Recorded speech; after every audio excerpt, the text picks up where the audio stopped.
Oke, bismillahirrahmanirrahim. Assalamualaikum warahmatullahi taala wabarakatuh. Halo kawan semua dimanapun anda berada, kembali lagi berjumpa bersama Mak Aye. Maki gitu ya, semoga kita semua dengan baik dan kebaikan selalu menyertai kita semua. Oke, kawan, alhamdulillah kembali lagi Mak Aye berkesempatan untuk berbagi informasi seputar pelaksanaan CPNS, di mana berdasarkan informasi yang beredar bahwa CPNS kembali akan dibuka pada tahun 2023 ini, gitu ya, tinggal menghitung hari kawan-kawan ya. Jadi informasinya ini resmi langsung diluncurkan oleh Kemenpan RB. Dan pada kesempatan kali ini Maki akan membawakan informasi, benarkah pemerintah akan membuka sebanyak 518.038 formasi untuk CPNS di tahun 2023 ini? Mari kita simak informasinya ya. Let's check this out. Oke kawan-kawan, dilansir dari kupangtribunnews.com bahwa katanya ya tahun 2023 ini akan dibuka CPNS sebanyak 518.038 formasi. Apakah ini benar? Gitu kan ya. Ternyata nih Pak Menpan RB Pak Abdullah Azwar Anas mengungkapkan bahwa 518.038 ini terdiri dari 424.843 untuk formasi daerah nih, dan 93.195 untuk formasi pusat. Jadi kalau kita jumlahin nih 424.843 kita tambahin dengan 93.195. Apakah ini akan menjadi 13.8? Oh iya, ternyata tahun ya 7811.5. Oh ternyata benar, 518.038 formasi.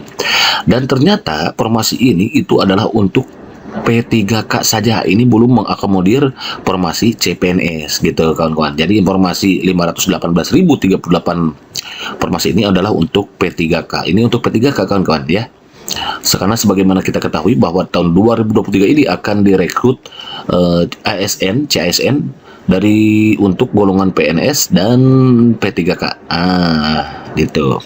Nah, untuk P3K sendiri itu adalah terdiri dari 518.038 orang, di mana 424.843-nya itu formasi daerah dan 93.199 itu formasi pusat. Dan ini kemungkinan ini untuk kuota guru sama tenaga kesehatan. Sama kesehatan ya. Jadi P3K ini untuk guru dan kesehatan, dan untuk mengakomodir kawan-kawan yang sudah lama mengabdi, jadi yang sudah melakukan pendaftaran kemarin di pendataan non ASN ya. Karena sebagaimana kita ketahui bahwa untuk pendataan non ASN BKN kemarin itu untuk memetakan berapa banyak kawan-kawan yang sudah mengabdi dan kebutuhan nanti formasi yang akan diselesaikan melalui jalur P3K ini, gitu kawan-kawan ya. Jadi informasi 519.000 ini jelas ini untuk CASN, tapi untuk jalur ASN P3K. Sementara untuk CPNS-nya itu belum dirincikan. Kenapa? Karena sebagaimana kita ketahui kawan-kawan, nih intinya di tahun 2023 ini akan direkrut formasi CPNS untuk jalur untuk formasi khusus ya, diantaranya hakim, jaksa, kemudian dosen, ada tenaga teknis, dan juga talenta digital. Jadi ini CPNS 2023 ini untuk hakim, kemudian untuk jaksa ya, untuk dosen, ini untuk tenaga teknis, dan tenaga pelaksana nih, talenta digital pelaksana, di mana berdasarkan Permenpan RB nomor 45 tahun 2022, pelaksana ini terdiri dari operator ya, terus klerek ya, atau apa nih, silakan dibuka aja, dan teknis. Nah ini khusus teknis. Itu dia. Jadi CPNS untuk formasinya ini belum ditetapkan. Kenapa? Karena kawan-kawan perlu kawan-kawan ketahui nih untuk ya, untuk yang tadi Maki katakan ya, ada klerek, operator, sama teknisi untuk jabatan pelaksananya. Itu diatur dalam Permenpan RB nomor 245 tahun 2022. Klerek, operator, teknisi. Kalau klerek itu untuk berkaitan dengan administrasi, kalau ini dengan pelayanan umum ya, pelayanan ya, tapi bersifat umum, dan juga teknis ya. Tapi kalau teknisi itu spesifik gitu kawan-kawan. Nah, kenapa CPNS 2020? Jadi untuk CPNS 2023 itu belum ditentukan berapa formasi yang dibutuhkannya. Kenapa? Karena perlu kawan-kawan ketahui, mekanisme pengadaan CPNS itu tidak semudah yang kita bayangkan kawan-kawan. Jadi untuk mekanismenya, pertama Menpan RB mengumumkan bahwa pemerintah akan kembali merekrut CPNS tahun 2023, lalu menginstruksikan kementerian kemudian lembaga pemerintahan ya, termasuk instansi pusat dan daerah, Pemda ya. Masukan untuk mengusulkan kebutuhan ASN yang akan direkrut melalui jalur CPNS ya, CPNS dulu ini karena khusus untuk CPNS. Nah ini kementerian nanti mengusulkan ada berapa lembaga kementerian, lalu ditotal. Kalau setelah ditotal ini dijumlahin nih nanti, misalkan dibutuhkan 500.000 misalkan ya, 500.000 formasi dari total ini. Selanjutnya ini masuk ke Kemenpan RB lagi, balik lagi ke Menpan.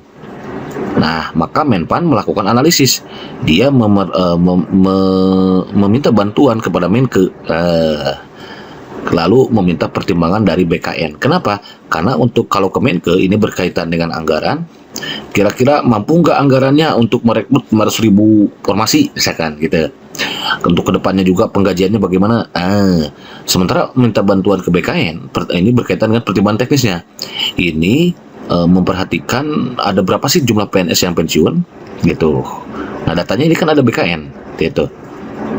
Jadi pengadaan CPNS barulah nanti muncul formasi CPNS 2023 nih.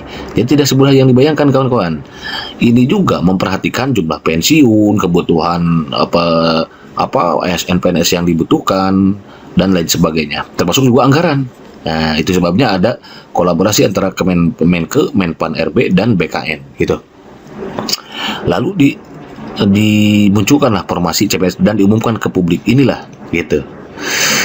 Itu untuk mekanisme pengadaan CPNS-nya, dan perlu kawan-kawan ketahui bahwa CPNS 2023 ini akan melalui beberapa tahapan seleksinya ya, mulai dari administrasi, kemudian ada SKD dan SKB. Nah, untuk SKD-nya nanti terdiri dari 3 jenis soal, ada tes wawasan kebangsaan, ada tes intelijensi umum, dan ada tes kepribadian ya, karakteristik pribadi. Nah, kalau kawan-kawan lolos ini maka masuk ke SKB. Di SKB nanti kita akan ini lagi.